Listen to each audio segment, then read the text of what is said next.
미국에서는 왜 국민건강보험이 제도화되지 못할까요?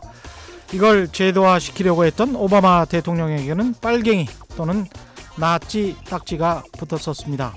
국민건강보험은 사회주의 정책이다, 정부가 지나치게 개입하는 것이다 라고 생각하는 미국 사람들도 여전히 절반 이상이나 됩니다.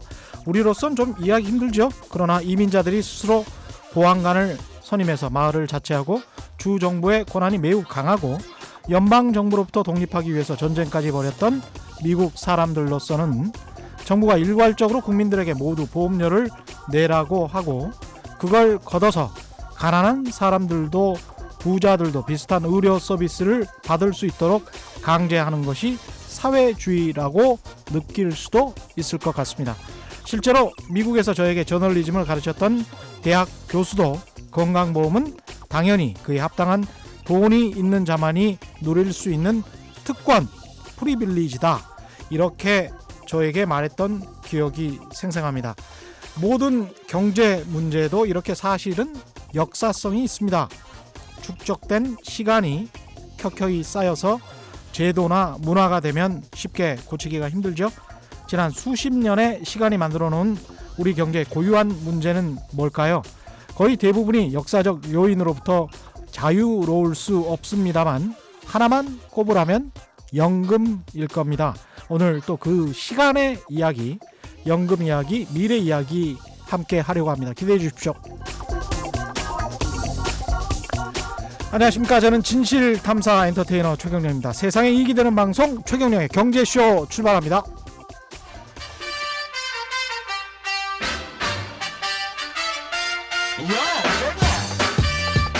최경영이 원하는 건 오직 정의. 경제 정의를 향해 여러 걸음 깊이 들어갑니다. 최경영의 경제쇼. 네, 한 달쯤 된 것 같습니다. 오건호 내가 만드는 복지국가 운영위원장과 KBS 이원중 기자와 함께 국민연금 개편의 어려움에 대해서 알아봤는데, 오늘은 국민연금이 어떻게 운영돼야 하는지, 국민연금의 기금 적립금이 아셨습니까? 무려 700조 원이 넘는다고 합니다. 이게 5% 수익만 나도 35조 원이죠. 현대차가 지난해 벌어들였던 돈이 한 2조 원 정도 된다고 합니다. 현대차 영업이익의 15년치 수준입니다. 기금 운영을 어떻게 하느냐에 따라서 더 벌 수도 있고 더 못 벌 수도 있습니다. 어떻게 해야 할까요?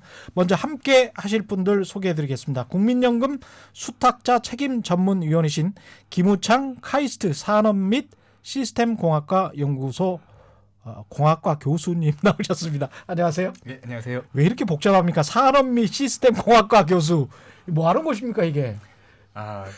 그거 말씀드리려면 제가 오늘 시간 다 써야 돼서요. 그렇군요. 네, 그냥 여러 공학 분야 중에 하나라고 생각하시면 근데 이게 국민연금 수탁자 책임과 무슨 관련이 있는지도 참 궁금하죠. 예, 예. 그 산업공학 내에서 금융공학이라는 분야를 제가 전공하고 있습니다. 예. 그러다 보니까 좀 그렇죠. 전문성이 좀 있는 것 같아 보여서. 굉장히 뭐 수학이나 뭐 이쪽으로 오늘 숫자 이야기 이런 거 잘못하면 큰일 날 것 같습니다. 예.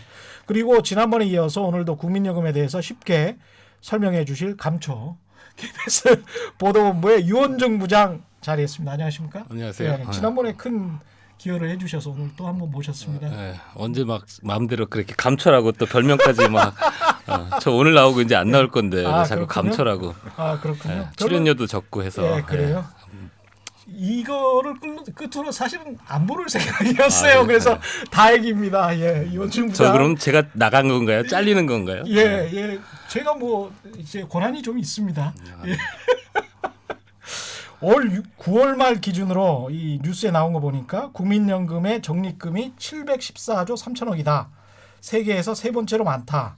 뭐 이렇게 돼 있는데 국회 예산정책처에서는 이렇게 많지만 2054년이면 고갈될 거다.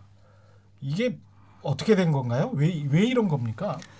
예, 기본적으로 국민연금 기금이 고갈되는 이유는 내는 것보다 많이 받게 설계가 되었기 때문인데요. 2054년이면 그러니까 그 원래는 2060년에 고갈된다고 했다가 예. 계속 3년 이렇게 줄어드는 이유는 이제 크게 보면 두 가지 이유를 들어요. 예. 첫 번째는 경제 상황이 안 좋아진다. 경제 상종이 그렇죠. 우리가 앞으로. 성장률도 계속 네, 줄어드니까 예. 예. 두 번째는 인구 구조가 악화된다. 아, 근데 사실 가만히 들여다보면요. 예. 그 기금 고갈 시점이 당겨진 이유는 경제 상황에 대한 예측값이 나빠졌기 때문이에요. 아 그렇군요. 네네. 예. 그러니까 인구는 별로 사실은 큰 영향을 못 미치는 게 이제 극단적으로 얘기를 해서 내년부터 대한민국에 애가 한 명도 안 태어나더라도 예. 이들이 국민연금에 기여하려면 20년이 지나야 되잖아요. 그렇죠. 예. 그리고 실제로 제대로 돈을 내면 30년은 지나야 되고. 그렇죠. 근데 그때가 되면 이미 어차피 고갈되는 시점이거든요. 아, 예. 그래서 결국은 그 기금 고갈 시점만 놓고 보면요. 그냥 앞으로 경제 상황이 안 좋아서 기금의 수익률이 떨어질 것이다라는 추계가 반영이 된 결과죠. 이런 추계에는 경제 성장률을 대개 앞으로 뭐 한 1% 또는 0%대 이렇게 잡고 있는 건가요? 나라마다 좀 다릅니다. 나라마다 다릅니까? 예, 이게 굉장히 복잡한 얘기고 단순히 숫자 하나로 앞으로 30년을 가름하는 것도 아니고요. 예. 예. 근데 확실히 2013년에 국민연금 추계를 한번 제대로 했었고 그 예. 다음에 2018년에 했습니다. 저도 이제 거기에 참여를 했었는데 거의 경제 성장률이 뭐 한 1% 2% 정도 더 낮춰진 거예요. 그렇다 보니 기금 운용 수익률이 거의 그에 준하게 떨어지는 걸로 추정이 된 거죠. 이게 기금 운용을 어떻게 하느냐에 따라서 그 기간을 좀 연장할 수도 있고 그럴 수 그럼요. 있겠습니다. 네. 예. 어떤 굉장히 천재적인 어떤 교수님 같은 그런 분이 우리 김 교수님은 월가의 헤지펀드에서도 근무하시고 그러셨죠. 예, 예전에 미국 헤지펀드 좀 했었습니다. 아 그렇군요. P 대학에서 또 아주 아이비리그 아니 그냥 말씀을 해주세요. P 대학이 여러 군데라서 네. 미국에서 대학 안 나와 보셨죠? 부산대인가요 혹시? 예, 뭐 부산대 비슷한 데 있는 프린스턴에서 프린스턴, 네. 프린스턴에서 금융공학 박사했습니다. 아이비리그시군요. 네, 그렇습니다. 이야 프린스턴 대학 말로만 들어봤는데 그죠? 가보셨어요? 저는 취재하러 가봤죠. 아, 예전에 그래? 교육 전문 예비 전문 기자 할 근데 때. 예. P 대학이라는 게 피츠버그 대학도 있고 여러 펜실베니아 대학도 있고 그런데 P 대학이라 그러면 이게 말이 됩니까? 뭐 이런 방송에서 또 이렇게 실명을 공개하면 안 되는 줄 알고. 어떻게 갑자기 불편해지는데요? 야 프린스턴 대학에 계셨구나. 네. 그런데도 불구하고 이게 기금 운용을 하는데 확 수익률을 높일 수 있는 어떤 정가의 보도, 마이다스의 손 같은 이런 거는 없죠. 없습니다. 없죠. 예, 그 이유를 보면, 그러니까 뭐 작은 규모라면 예를 들면 한 뭐 1조 미만, 뭐 1,000억 이 정도면요, 되게 뛰어난 투자자들이 잘할 수 있어요. 저도 예전에 헤지펀드 매니저였고 한 1,000억 미만으로는 시장을 이길 수 있는 전략을 예전에는 들고 있었습니다. 지금 1,000억 미만으로. 예. 근데 이게 700조가 됐잖아요. 예. 그럼 자본시장에서 돈 버는 방법 딱 하나 있거든요. 싸게 사서 비싸게 파는 거. 그렇죠. 근데 예. 내가 돈이 많으면 이게 싸니까 사야지 해서 샀어요. 사면 값이 오르잖아요. 내가 돈이 엄청 많으면 내가 사면서 값이 쭉 올라요. 맞습니다. 그리고 이걸 예. 팔려고 했을 때 이제 비싸니까 팔아야지 했을 때 나 엄청 많이 있으니까 사줄 사람이 없어. 예, 쭉 빠져요. 결국은 국민연금 기금 정도 되면 그냥 사고 팔고 하는 거는 초과 수익을 내기가 되게 불가능해지고 그냥 시장 수익률 그리고 내가 위험을 얼마만큼 취하느냐에 따라서 예. 거기에 비례해서 장기 수익률이 나오는 거죠. 정가의 그렇죠. 보도가 있으면 저도 너무 좋겠는데요. 안타깝게도 그런 거 없습니다. 그러니까 매년 예. 그 뭐 국민연금 수익률이 올해 뭐 마이너스다 그러면 국민연금이 망할 것처럼 얘기를 하고 예. 또 뭐 5% 이상의 수익률을 내면 마치 어마어마하게 투자를 잘 한 것처럼 이렇게 일희일비하는 모습이 있는데 방금 말씀하신 것처럼 우리 국민연금은 특히나 한국 시장 주식 시장이 작기 때문에 주식 시장만 놓고 보면 그 연못 속의 고래, 우물 안의 고래 이런 얘기를 들을 정도거든요. 그래서 국민연금이 사면 주식 시장이 오르고 그렇죠. 팔면 내리는 구조여서 이게 사람들이 국민연금 투자를 마치 개인이 그 자산 운용하듯이 뭐 트렌드를 읽어갖고 뭐 저 4차 산업혁명이 될 것 같으면 어떤 주식을 사고 자 지금 뭐 석유값이 올랐으니까 뭘 사고 이런 개념으로 국민연금이 투자를 한다고 생각하면 굉장히 오산이고 그냥 시장의 그 상황에 따라서 그냥 그대로 투자해 담고 있다. 물론 아주 약간의 돈을 가지고 투자를 하는 시기나 이런 걸 조절해 가면서 초과 수익을 약간 내기는 하고 있지만 그건 정말 조족지혈 같은 돈일 뿐이다. 그래서 어마어마하게 큰 돈은 시장 수익률을 쫓아가는 수준의 이상의 특히 뭐 1% 아까 얘기하셨는데 예. 1%를 추가로 올린다는 거는 거의 그거 꿈 같은 불가능하다. 소리다. 예, 네, 이렇게 피터 린치 같은 사람이 아닌 이상은 뭐 그럴 수도 있겠습니다. 근데 700조 원을 한꺼번에 움직이는 거는 아니잖아요. 포트폴리오가 있을 것이고 네네네. 그것을 뭐 5천억이나 1조 단위로 쪼개 가지고 운영을 할 텐데 네. 그렇게 생각을 해보면 네. 보통 이제 기금 운영자들이 나는 한 500억 정도가 자신 있어. 나는 뭐 5천억까지도 괜찮아라고 할 거란 말이죠. 펀드 매니저에 따라서. 그러면 그렇게 나눠서 전 세계에 투자를 하면 싱가포르의 국부 펀드처럼 돈을 벌 수 있지 않을까요? 안타깝게도요. 예.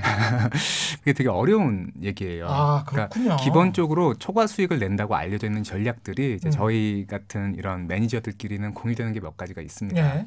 그러니까 이런 표현해도 되는지 모르겠지만은 그 전략들이 빡치기가 나요. 아, 서로 다 알고 있구나. 네네네. 그래서 그러니까 정말 규모가 크면 쪼개든 아니면 하나 인덱스 펀드에 넣든 뭐 어떻게 하든지 간에요. 예. 내가 어떻게 자산 배분을 해서 얼마만큼 리스크를 취했기 때문에 예. 거기에 비례해가지고 장기 수익률이 나오고 너무나 당연하게 리스크를 많이 취하면 뭐 5년에 한 번씩 뭐 10% 20% 이럴 수가 있겠죠. 예. 근데 그것 말고 장기 수익률은 그냥 리스크 취한 만큼 위험 자산에 얼마만큼 투자했는 만큼 비례해서 나옵니다. 그 자산 안타깝게도. 배분이란 얘기를 조금 더 쉽게 한번 얘기해 주신다고 하면 예, 자산 배분이라고 하면 이제 주식 한 주 뭐 예를 들면 삼성전자를 산다 안 산다 그렇죠. 이건 네. 국민연금 차원에서 너무 작은 얘기잖아요. 네. 우리나라에 주식이 몇 개고 세계 주식이 몇 개인데 그래서 이걸 묶어가지고 자산이라고 정의를 합니다. 예를 들면 한국 주식, 예. 미국 주식, 어. 미국 채권 어. 이렇게 한 뭐 5개 6개 큰 덩어리로 쪼개거든요. 예. 거기에 얼마만큼의 비중으로 투자를 하는가 요걸 보고 자산 배분이라고 합니다. 예. 그래서 실제로 분석을 해보면 수학적으로 증명이 된 건데요.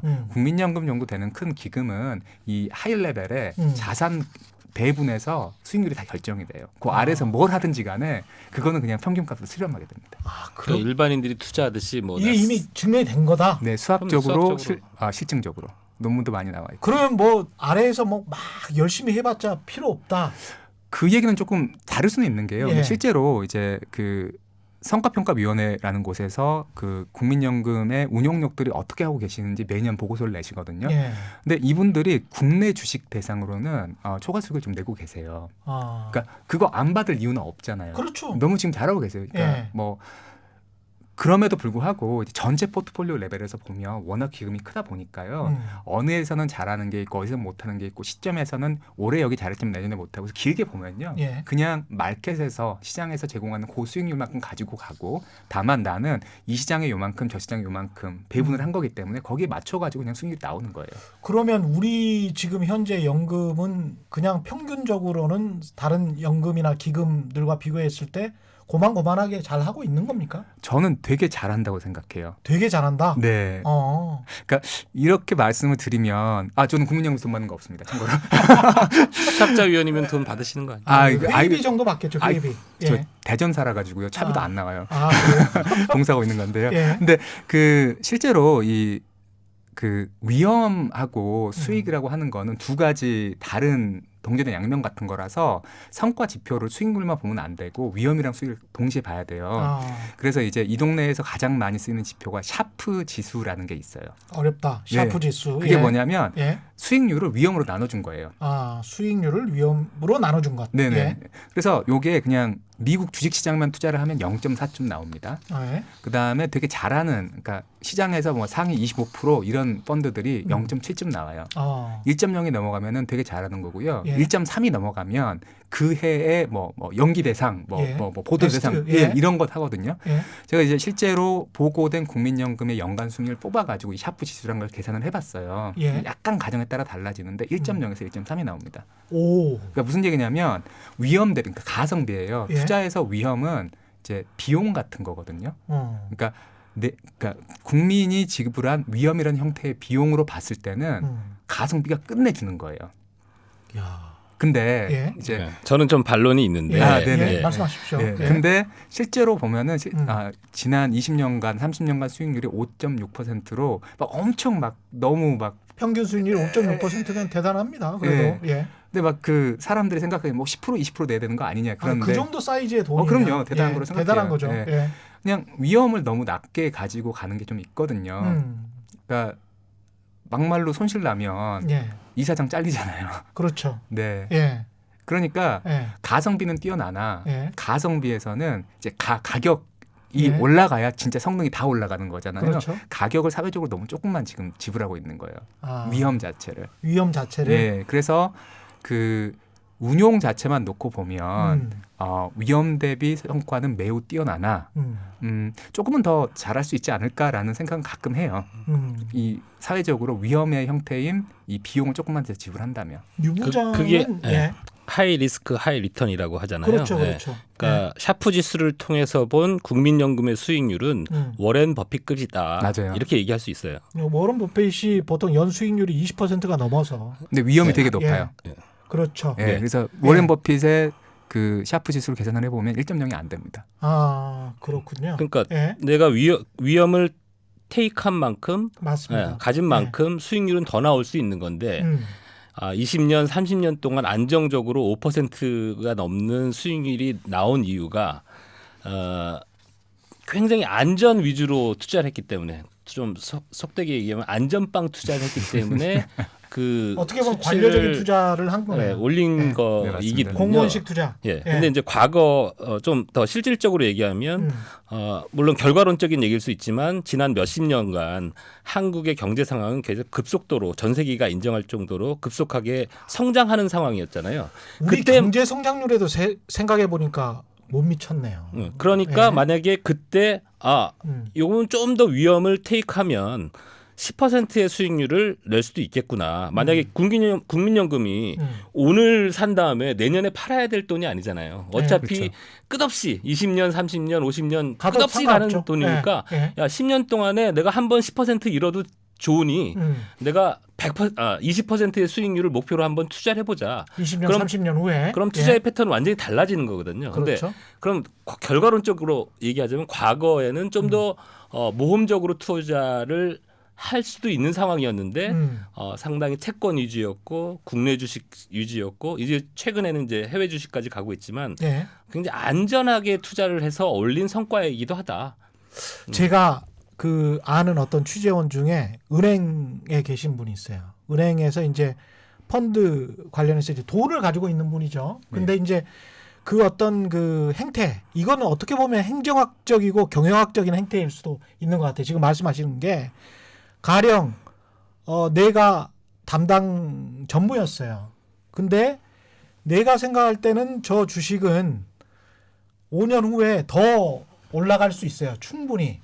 하지만 이미 기대 수익률 이상을 했고 나는 10% 15%를 확정적으로 회사에 알리고 싶어요. 그래서 내가 전무 이후에 사장이 되고 싶은 거지. 네. 그래서 그 주식을 홀라당 파는 거예요. 근데 그 전문가만 아는 거예요. 그 동네에 그 전문가들만. 그래서 팔고 자기는 사장 됐지만 남아있는 그 운용하는 사람들은 뒤에서는 이제 욕을 하는 거죠. 저걸 더 오래 가지고 있었으면 사실은 나중에 5년 후에 10년 후에 100%도 먹을 수 있었는데 지금 15% 먹고 자기 승진하려고 파네? 이게 이제 뻔히 보이는 거죠. 그 이야기를 이제 술자리에서 사석에서 취재가 아니니까 이야기를 막 해주더라고요. 근데 그런 어떤 행태적인 문제점이 있을 수도 있겠습니다. 국민연금 같은 경우도. 대리인 이론이 작용하죠. 그렇죠. 예, 그러니까 여기서 의사결정의 주체가 그 기금운용위원회가 최고 의사결정 기구거든요. 근데 여기가 그 위원장님이 보건복지부 장관님이세요. 예. 뭐 5년 못 하시잖아요. 국민연금 이사장 예. 뭐 2년 3년. 그다음에 기금운용 본부장 뭐 2년 3년. 그러니까 우리가 국가가 잘해줘야지라고 하는데 국가라는 대상도 가만히 들어가다 보면은 개인이 되고요. 예. 그 개인들도 그냥 공무원이고 그냥 공공기관의 임직원들인 거예요. 예. 자 그러면 그러니까 수익률을 정말 올려야 된다. 이제 그것도 할 얘기는 많습니다만 일단 올리는 게 사회적으로 합의가 됐다. 그럼 예. 위험을 더 취하겠죠. 그럼 누군가 그걸 이제 쭉 밀고 나가줘야 되는데 그분들이 그런 인센티브가 없어요.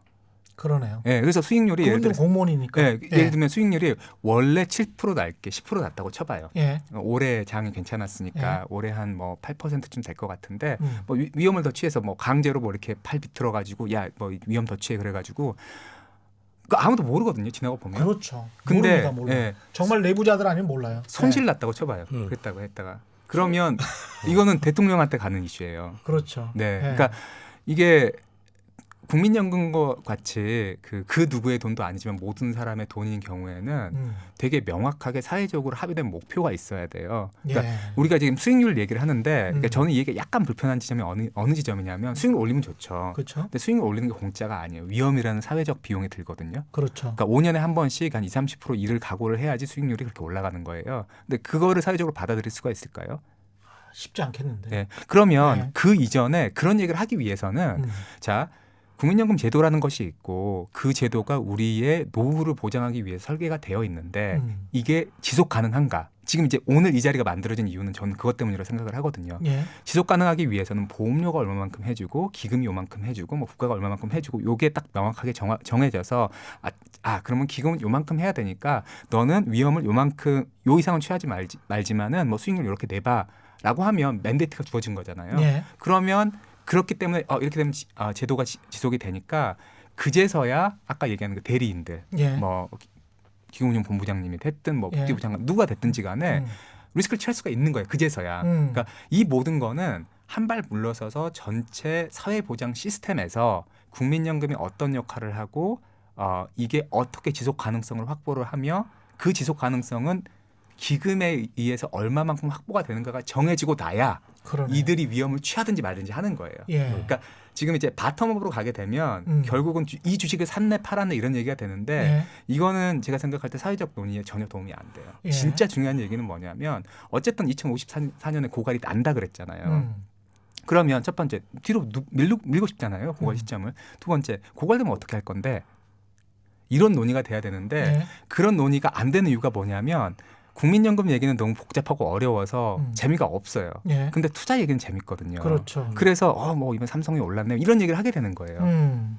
그렇습니다. 예. 왜 지난번에 왜 그 지금 현재 연금 개혁을 하지 않으면 예. 뭐 2050년이 되면은 보험료를 30%를 올려야 되나 뭐 35%를 올려야 된다 뭐 이런 얘기를 했었잖아요.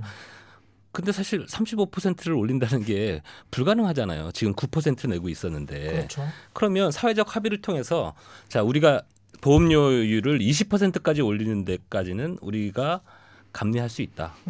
뭐 부족한 뭐 한 10%는 우리 그 국가 재정에서 투입하겠다. 모자른 10%를 야 연금 니들이 수익률을 내서 수익을 최대한. 올려서 이 10%를 맞춰봐. 라고 명령을 내려준다 그러면 아까 그 사람들은 말씀하신 맨데이트 그렇죠. 그럼 10%를 목표로 해서 한다면, 자산 배분을 예. 할 거라고요. 근데 대신- 지금은 그런 오더가 없으니까 음. 수익이 나면 누구 칭찬해 주는 사람이 없는데 맞습니다. 예. 손실이 나면 내가 자리를 내놔야 되는 상황이다 네. 이거예요. 그렇죠. 그러면 예. 최경영 선배처럼 이 경제에 박식하신 분들은 모험을 하시겠냐고요.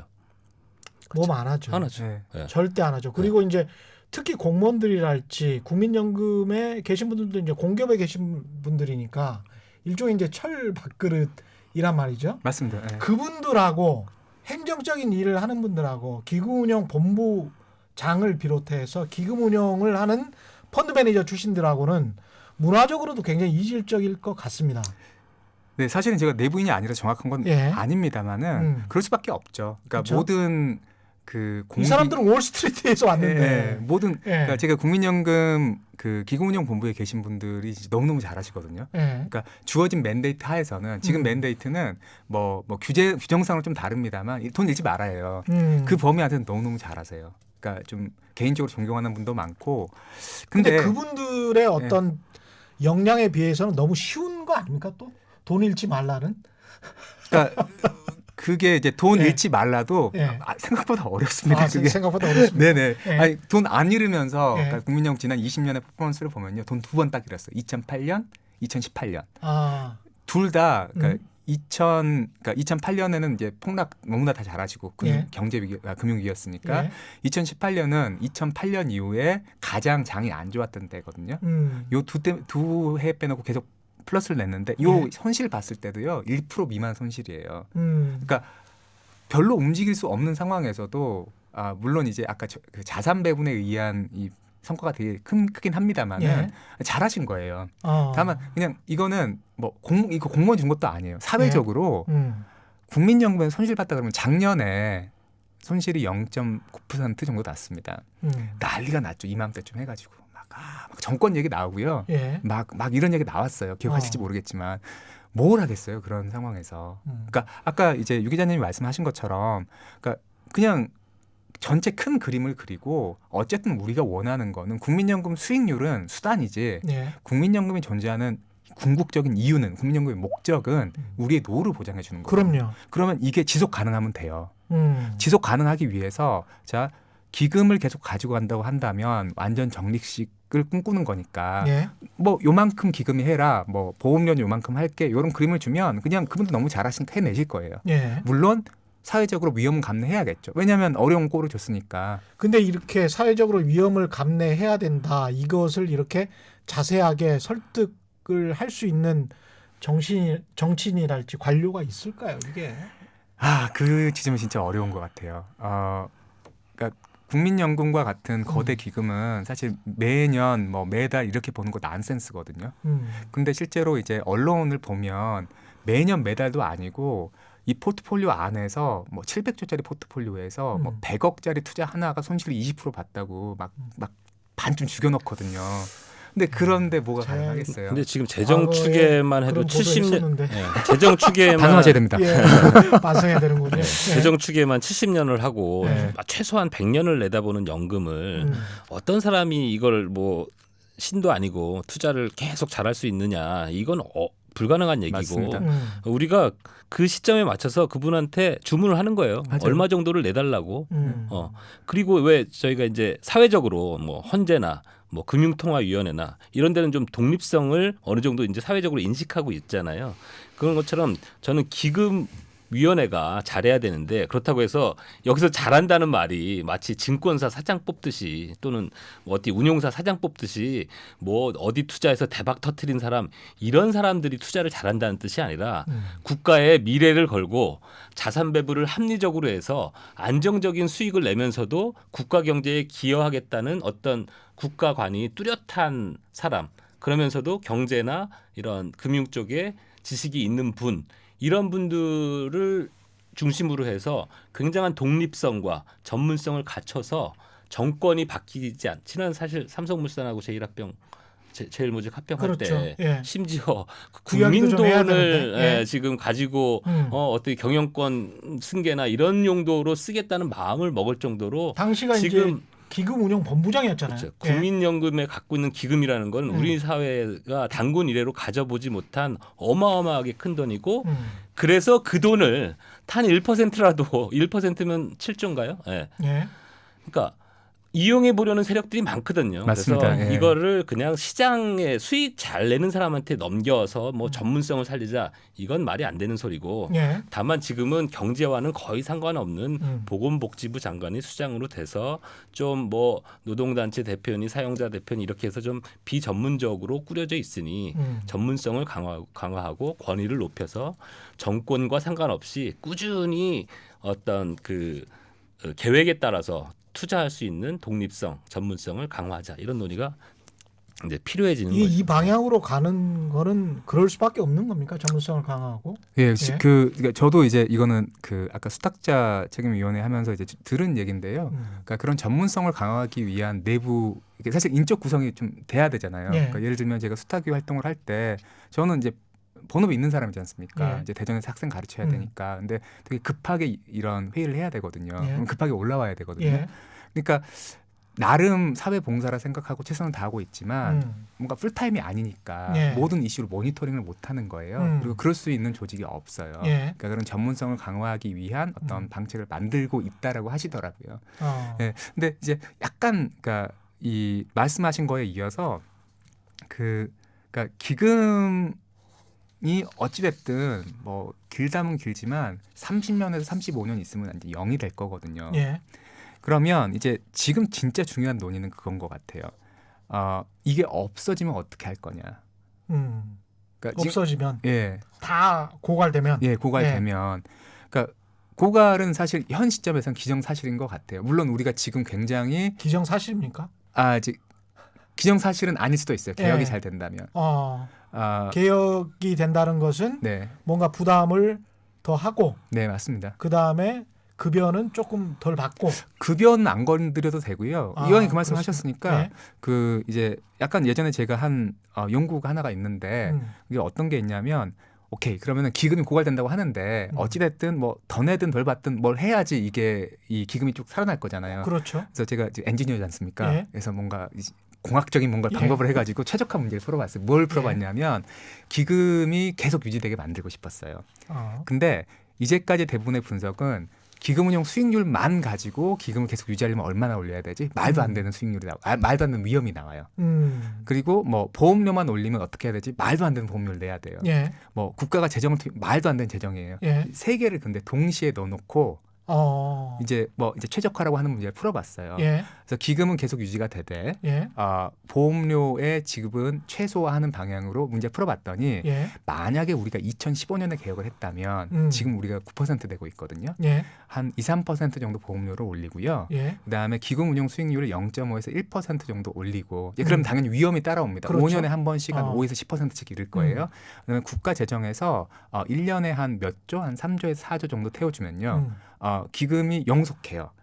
영속한다. 예, 영원히 간다. 예, 그러니까 그러면 당장 내일 애가 안 태어나도 국민연금 낸 거 받을 수 있는 거예요. 그러니까 지금 아까 말씀하신 것처럼 5년에서 10년에 한 번씩은 손해를 볼 거라. 네, 5에서 10% 정도 손해를 볼 거라는 그것까지 다 계산을 해서 맞습니다. 예, 해보니 예, 그 정도면 2, 3%만 올려도 예. 가능하다. 함정이 있는데요. 예, 함정이 저 되게 위험한 지금 말씀을 함정이 네, 있습니다. 있군요. 네, 함정이 예. 있습니다. 예. 그러니까 좋았는데 예, 한동안. 좋았는데요. 예. 안타깝게도 지금은 2015년이 훨씬 지났죠. 그렇군요. 이제 2019년이 지났고 5년이 지났고. 네, 제가 올해 그걸 다시 해봤어요. 예. 되게 안타깝게도요. 그러니까 기금 운용의 초과 수익률하고 위험 똑같이 가지고 가고 국가재정 똑같이 했을 때 만약에 2020년에 개혁을 한다면 그때 요구되는 최소 보험료율이 거의 20% 가까이 수렴해요. 15에서 20%. 20%? 네네네. 그 2015년에는 2, 3%였는데 그러니까 2015년에는 12% 정도로만 올리면 됐는데 3% 정도, 9%에서 네. 근데 2020년에 개혁을 한다면 15에서 20%까지 올려야 돼요. 거의 한 10% 정도 올려야 되는. 예, 그러면 이 5년 만의 시간 동안에 5년 동안 요구되는 최소 보험료율이 5%가 오른 거잖아요. 그게 개혁이 늦어진 사회적 비용인 거예요. 야, 이 시간이라는 개념이 굉장히 중요하군요. 함정 넘어서 이제 무서운 거 말씀드릴게요. 예. 5년 뒤에도 해봤어요. 5년 뒤에 2025년에 개혁을 하면 어떻게 될까? 계속 개혁을 안 하고 있다가 네. 그러면 예. 그 이제 수학적으로 인피지블하다는 표현이 있습니다. 예. 답이 없다는 표현이거든요. 답이 안 나와요. 그 목적을 달성할 수 있는 변수의 제곱이 없는 거예요. 무슨 얘기냐? 무조건 고갈된다. 네. 예. 그러니까 우리가 완전 적립식이 정답이라고 저는 생각지 않아요. 근데 완전 적립식이라고 하는 것도 우리가 생각할 수 있는 좋은 답안 중에 하나잖아요. 그렇죠. 5년 전에 했으면 너무 어렵지 않게 달성할 수 있었을 거예요. 지금 가능해요. 근데 이게 5년 더 기다리면 불가능하겠더라고요. 물론 저의 분석은 제가 내부인이 아니다 보니까 예. 공개된 자료만 가지고 해서 뭐 받는 돈은 전혀 안 건드리고 좀 일차적일 수는 있어요. 예. 근데 그래도 이제 세 개의 변수를 동시에 본 건 제가 처음 한 걸로 알고 있거든요. 예. 그래서 조금 더 들여다보고 뭐 예를 들면은 정년을 뭐 2, 3년 연장을 한다거나 뭐 이렇게 하면은 완전히 달라질 수는 있을 것 같아요. 예. 근데 그럼에도 불구하고 좀 이제 그냥 평범한 국민의 한 사람으로서 두려운 지점은 뭐냐면 국민연금이 되게 중요한 사회적 도구인데 예. 이놈의 지속 가능성을 충분히 우리가 확보할 수 있는 여지가 있었는데 그 논의조차 되지 않고 그냥 그 시간을 날려버리는 느낌이 되게 강하게 들고 있어요.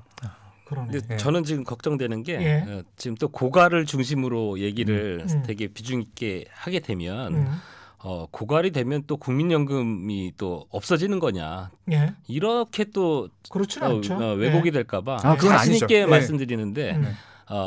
연금이 연기금이 고갈 날 일은 없다. 그건 대한민국이 거의 망하는 확률하고 같다. 저는 이렇게 말씀드리고 싶고. 어떤 의미에서? 예. 왜냐하면 국민연금이 워낙 중요한 사회적 도구기 때문에 반드시 문제가 있으면 처방이 나올 거거든요. 예. 지금 안타까운 거는 지금 말씀도 그 얘기지만 처방을 빨리 하면 빨리 할수록 네. 세대 간의 불평등성이 완화되고 서로의 고통이 조금 줄 텐데 개혁을 늦추면 늦출수록 약간 미래 세대라고 할까요? 맞아요. 일부가 현 세대보다 맞는 받는 고통이 더 크다.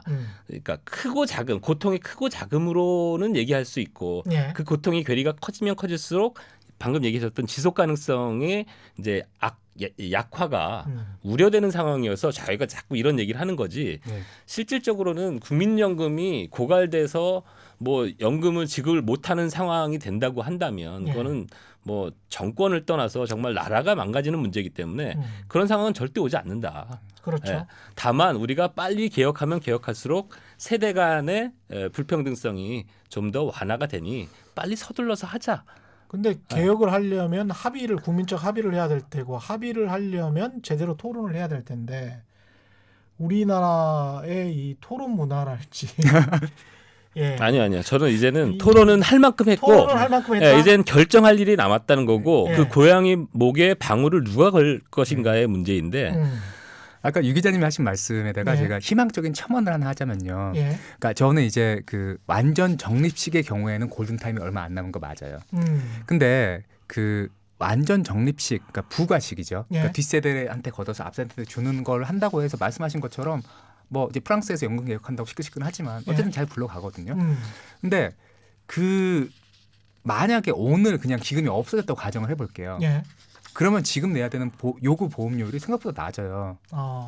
지금은 인구 구조가 괜찮거든요. 지금은 괜찮으니까. 네, 아직까지는 네. 저기 경제 활동 인구가 굉장히 네. 많기 때문에 네. 노년 인구보다. 그러니까 경제 활동 인구가 노년 인구 20명에서 25명 정도만 서포트를 하면 되니까 네. 뭐 대강 거기다가 40%를 곱하면 그 이제 요구 보험료율이 나옵니다. 예. 그 이유는 뭐 나중에 설명드리는 걸로 하고 예. 그러면 지금 필요한 거는 8에서 10% 보험료면은 본전 시기가 돼요. 예. 근데 무서운 건 뭐냐면 기금 고갈은 대강 2050년에서 2070년 사이에 일어날 건데 예. 어떤 기준으로 봐도 그때 경제활동 인구 100명당 노년 인구가 100명이 넘어갈 거예요. 예. 그러면 거기 40%를 곱하면 그때 요구 보험료율이 40%거든요.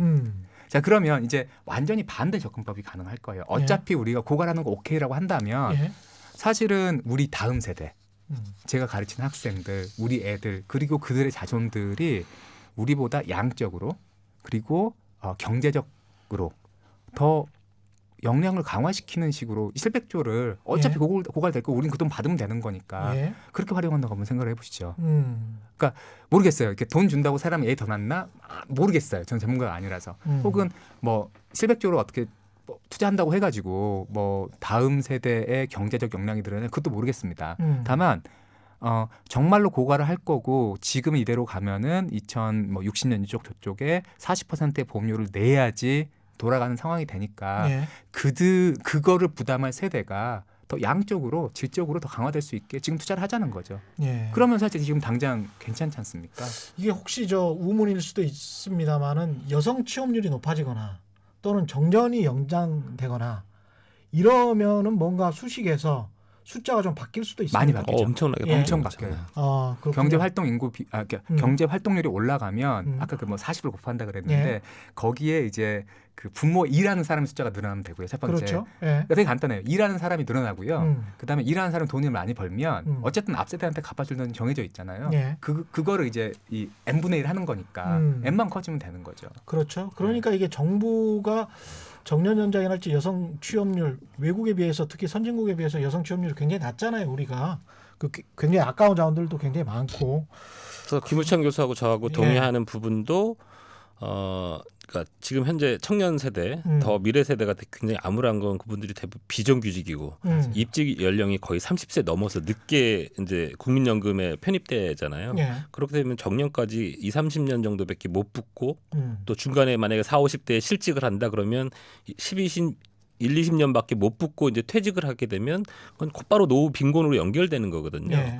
그래서 물론 너무너무 큰 돈이고 이게 이제 1,000조, 1,700조까지 늘어날 거잖아요. 네, 적립기금이. 이건 너무 큰 돈이어서 국내 주식 이제 해외로 지금 많이 돌린다고 하더라도 국내 주식 시장에 있기에는 너무 큰 돈이다. 예. 왜냐하면 지금 국민연금이 우리나라 주식시장에서 돈을 빼기 시작한다. 그러면 제가 보기엔 붕괴가 일어날 거라고요. 그럼요. 그러니까 예. 그럼 투자를 다양하게 해야 되잖아요. 다양하게. 그렇죠. 그러니까 청년의 어떤 일자리를 좀 창출할 수 있는 부분이라든지 임대주택이랄지. 예. 저는 그거 좋은 생각입니다. 보육 사업이라든지 네, 그래서 보육사업도 좋고요. 애를 잘 낳게 하는 나라의 환경을 만드는데 국민연금이 직접 투자는 안 되고 금융이란 수단을 통해서 간접적으로 투자를 하게 되면 지금 현재 5%의 수익률을 기대하면서도 미래의 일자리나 이런 걸 출산율을 높일 수 있는 효과가 있으니 전부는 아니지만 일부라도 맞습니다. 그런 쪽으로 좀 돌려서 투자를 하자. 예. 그래야 아마 미래 세대들이 국민연금을 좀 더 반기게 될 것이고 그것 역시도 지속 가능성을 높이는 일 중에 하나일 것이다. 아니, 이게 이런 진짜 생각이 들었어요. 아이디어인 것 같은 게 영국이나 미국의 큰 건물에 우리가 상업용 건물에 투자를 하는 이유가 거기에서 임대 수익이 나오기 때문이지 않습니까? 네. 우리나라에서 그냥 임대주택을 만들어서 그걸로 예? 그 청년들에게 공공임대주택을 많이 해주고 그 청년들에게 적정한 임대 수익을 받으면 서로가 도움이 되잖아요. 주거비가 낮춰지고 그럼으로써 소비가 늘고 그럼으로써 또 국민연금도 어느 정도 안정적인 수익을 얻을 수 있고 그래서 그런 근데 다만 사회 국민연금이 정책을 그런데 좀 아마 할 직접 수도- 들어가게 되면 예. 아마 민간 분양업자나 임대업자들이 이제 낮을 필 거라고요. 왜 정부가 나서서 우리 그렇기 때문에 예. 또 행정 비용이라는 게 있기 때문에 음. 국민연금이 직접 나서서 뭐 보육 사업을 한다든지 임대 사업을 한다는 거는 저게 상상으로만 할 수 있는 소리고 예. 실질적으로는 뭐 보육을 뭐 강화하는 어떤 펀드에 돈을 태운다든지 그렇지. 청년 벤처 그런 펀드를 펀드에다가 만들면 되겠네. 벤처 캐피탈에다가 우리 일정 부분 돈을 태운다든지 해서 간접적으로 그런 쪽이 이제 발전되도록 유도하는 그런 방식이 돼야 될 제 감을 드리기 위해서 예. 그냥 유 기자님 하신 말씀을 조금 부연하는 또 강화하는 숫자 하나만 말씀드리면 제가 2013년 3차 재정축의 기준으로요. 그냥 되게 말도 안 되는 계산을 해봤어요. 그 예를 들어서 국민연금에서 기금에서 돈을 얼마를 내면 내가 한 명 태어난다고 가정을 해보자. 예. 말은 안 돼요. 예. 근데 그냥 공학자들지 않습니까? 음. 괜찮아요, 저는. 2,500만 원을 내고 A가 한 명이 태어날 수 있다라고 한다면요. 예. 그러면 그때 그 시점에서 이제 수익률을 어떻게 산정하냐가 좀 애매하긴 합니다만은 수익률이 10%예요. 그 시점에 지금 제가 안 해봐서 모르겠습니다. 예. 그러니까 이게 계속 지속되는 거다 보니까 이게 뒷세대의 역량 강화를 하는 게 너무 중요한 핵심 이슈가 되는 거예요. 아이들을 무조건 태어나게 네. 해야 되네. 네. 그래서 예. 두 가지 접근법이 있어요. 이게 지금 빨리 우리가 사회적으로 선택해야 되는 건데요. 그러니까 결국 연금의 모습은 두 개 중에 하나입니다. 완전 적립식을 해서 예. 내가 낸 거 쭉 운용이 돼서 낸 돈 플러스 수익률을 받아가는 거. 예. 그거는 편해요. 음. 계산도 간단하고 뭐 인구 구조 아무 상관이 없고 다만 그거는 골든 타임이 제가 보기에는 엠모스트 2년 남았습니다. 아, 자, 기껏해야 2년 남았다. 예, 예. 물론 이제 영어를 지금 번역해드리고 있습니다. 죄송합니다. 프리스턴 출신이시네. 그게 아니고요. 죄송합니다. 난 못 알아들었는데 그냥 앉아 있었잖아요. 죄송합니다. 이런 예. 공영방송에서. 예, 괜찮습니다. 예, 예. 그 첫 번째는 그래서 그 접근법이 있을 테고요. 예. 그러면 이제 우리가 얼마만큼 비용을 지불하는지 알잖아요. 그러니까 예. 보험료가 15% 내는데 이 2세대든 다음 세대든 100년 뒤의 세대든 15% 되면 그냥 가는 거예요. 그거는. 예. 두 번째 완전 다른 그림은 뭐냐면 우리가 기금을 없애고 이제 부가식으로 가자. 대신에 뭐 그러면 아까 우리가 논의했던 것처럼 뒷세대 역량을 강화하는 데 쓸 수가 있겠죠. 예. 그러면 이제 지금 세대는 얼마 부담하고 앞에 세대는 얼마 부담하고 또 그렇게 나오겠죠. 두 개를 선택해야죠. 중간은 없어요. 최악은 뭐냐면 이제 조금 이제 숫자를 조금 들여다 보면 둘 중에 하나만 선택을 해서 거기에 네. 올인을 하면요. 할 수 있을 것 같아요. 아직은 할 수 아직은 있다. 할 수 있을 것 같아요. 시간이 좀 조금이라도 남았다. 조금 있는 것 같아요. 예. 근데 이게 2025년, 2030년이 되면 뭘 해도 답이 안 나오거든요. 그러니까 굉장히 많은 분이 착각하는 게 2042년까지 국민연금 기금이 단조 증가해서 1,700조를 찍습니다. 예. 그러니까 그때까지 시간이 있다라고 생각하는데요. 그건 착시예요. 그 아래에서는 굉장히 많은 뭐랄까 낸 돈보다 많이 받아가는 것 때문에 생기는 어떤 예. 괴리가 발생을 하거든요. 예. 그러니까 지금 그 시간이 뭐 얼마 안 남아서요. 제가 계속 그 들었던 그 의심 중에 하나, 제가 의심병이 많습니다. 전문가들은 믿을 수 있을까? 기금 운영을 하시는 그 전문가들 어떤 계약이 있는 건가? 믿을 수 있는 안전장치가 있는 건가? 국민 돈을 700조 앞으로는 1,000조 넘게 그 사람들이 운영을 하는데 어떤 그런 게 있습니까? 네, 규제, 뭐 컴플라이언스 이런 게 엄청 많아서요. 아, 그렇군요. 네, 저는 그리고 기본적으로 믿습니다. 그러니까 그분 개인들 입장에서 봤을 때요. 예. 이거는 굉장히 사회봉사고 뭐랄까 되게 사회봉사로 생각하시군요. 예, 영광스러운 그런 자리이거든요. 그러니까 저도 뭐 스타기 하면서 힘들어요. 예. 대전에서 아침 8시 조찬회의 하라고 서울에 오라 그러면 첫 차 타고 가야 되거든요. 그렇죠. 그럼에도 불구하고 저에게는 이게 영광이거든요. 그리고 모두에도 말씀드렸지만 최고의 의사결정을 하는 분이 예. 뭐 삼성 반도체, 뭐 삼성을 사자, 현대를 사자 이런 의사결정을 안 한다니까요. 한국 주식이 몇 퍼센트 늘까? 그러네. 미국 주식이 몇 퍼센트 늘까? 채권과 주식의 비중을 몇 그렇습니다. 퍼센트로 할까? 예. 뭐 이런 걸 하는 거잖아요. 그렇죠. 그리고 전체 5%의 수익률에 5%가 그 전략적 자산 배분에서 나오는 거고 지금 의심하는 것처럼 그 펀드 매니저들이 예. 국민 돈을 허투루 투자하고 날리고 이러지 않을까라는 의심은 수익률에 미치는 영향이 오히려 마이너스인 적도 있었고요. 네, 지난 네. 저 2006년부터 16년까지는 많아봐야 1% 미만이거든요. 그래서 1% 미만 때문에 연금이 어떻게 좌지우지 되는 건 아니니까 99%가 아까 얘기한 큰 전략적 자산 배분 그리고 기금이라는 게 눈에 보이지 않지만 너무너무 큰 돈이에요. 이걸 자꾸 내가 그 컴퓨터 앞에 앉아서 무슨 주식 투자하고 포트폴리오 하는 그런 식으로 생각하시면 자꾸 그런 오해를 하게 된다. 그렇게 되네요. 이 얘기를 네네. 좀 예. 꼭 드리고 그- 싶습니다. 예. 예. 가끔 제가 여쭤봐요. 음. 도대체 어떻게 일을 하세요라고. 음. 너무 규제가 많아서 좀만 있으면 국회 불려가요. 실무자들이. 그러니까 무서워서 아무것도 못 하세요. 사실 제가 걱정되는 건 그 지점이에요. 오히려. 네. 오히려 전문성을 발휘할 수 있도록 그러니까 이를테면 국민적 어떤 규정에 따라서 야 어느 정도는 잃어도 상관없으니까 좀 과감하게 투자를 해주십시오라고 주문을 하기는커녕 아무 뭐 손발 다 묶어놓고 손실나면 야, 뭐 자리가 뭐 떨어지네 만에 하면 제가 보기엔 오히려 미래는 더 어두워질 그런데 수밖에 최대 없다. 수익률은 내봐 뭐 이런 식으로. 맞아요. 예. 예. 뭐 오늘 불로초 참- 구해와라 뭐 이런 네. 느낌입니다.